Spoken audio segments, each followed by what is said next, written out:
Hello guys, welcome back to Around the League Recap. Today, in our first episode of the Fantasy Baseball Guide, we're going to be going over this year's top 10 underrated players in fantasy, sleepers, whatever you want to call them.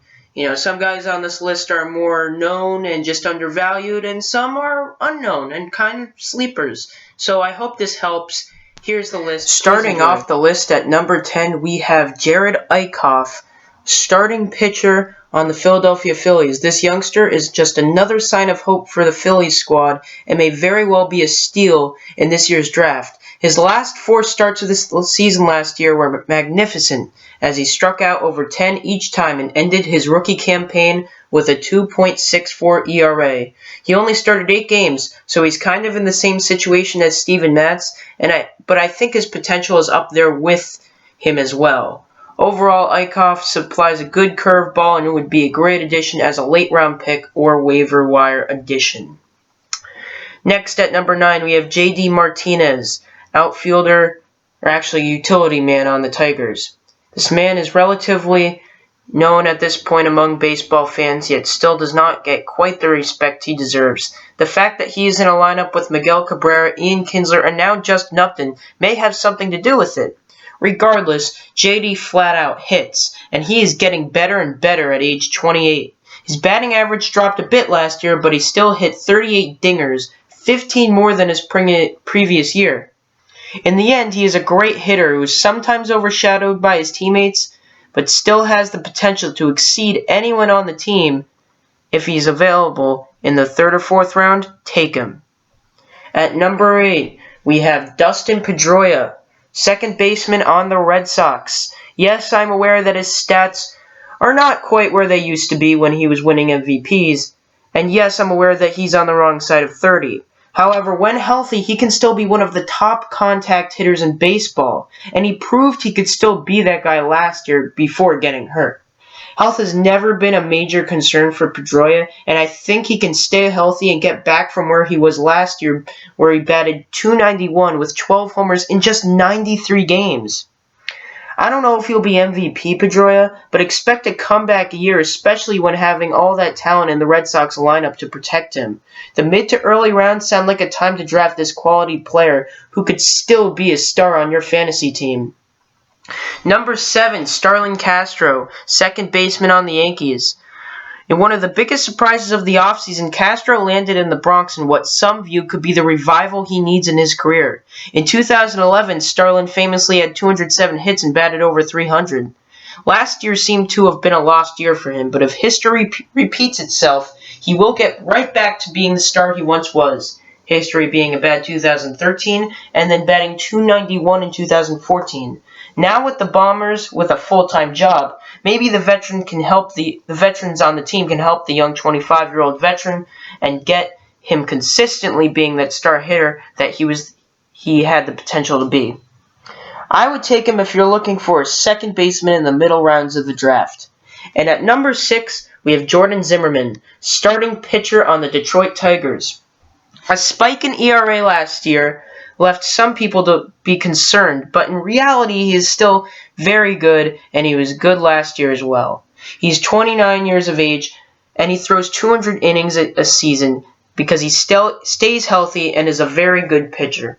Advanced Metrics tells us he was the same pitcher last year, and the home run thing crosses my mind slightly, but doesn't really bother me too much because he's still a very smart pitcher on the mound and will be able to work through it this year.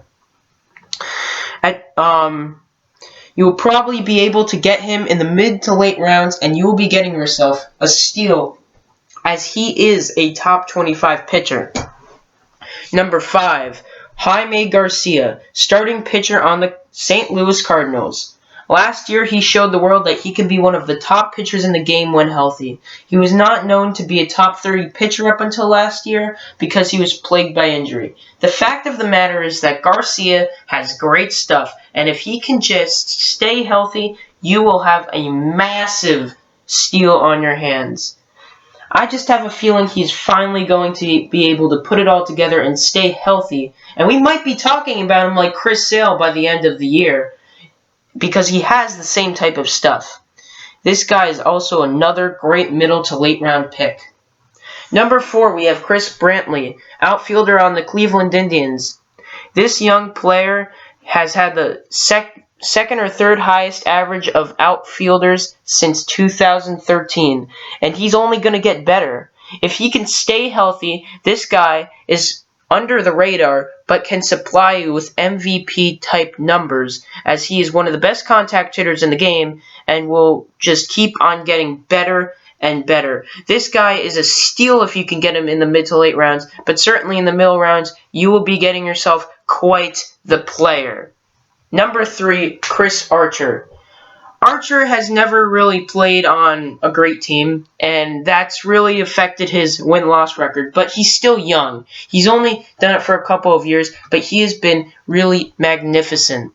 And this season, he will put together a strong record to go along with his good ERA, as he supplies some of the best stuff in the game. This guy's a star. If you're going to get him in the mid to late rounds of the draft, then that could be the key to your success in fantasy this season. At number 2, Lorenzo Cain, outfielder on the Kansas City Royals. Lorenzo Cain was always talked about as having great potential but never quite putting together the power. Well, last year he hit 16 home runs, and although that may not be a huge number, he had a great batting average, well above 300, had almost 200 hits, and stole 28 bases.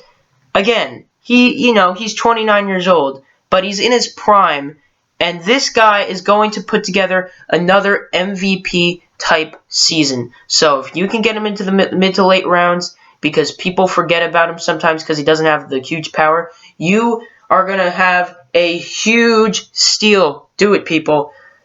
And number 1, we have Adam Wainwright on the Cardinals. Obviously, this pitcher is well known, but he's falling in a lot of projections and rankings this season because of question marks coming off of a huge injury. The fact of the matter is, Adam Wainwright will still be a top 10 pitcher in the MLB this season, if not top 5. He's great stuff. He's a veteran, but he is still in his prime years. I'm telling you, people, this guy has done it before. He had Tommy John surgery, came back the next year with Sharp, and this isn't Tommy John surgery, so he's not going to be affected too much. He will be incredible this season. So if you can get him in the second or third round, if not the first, that's even better. And that's quite the steal, because this guy is the most underrated player in fantasy this season.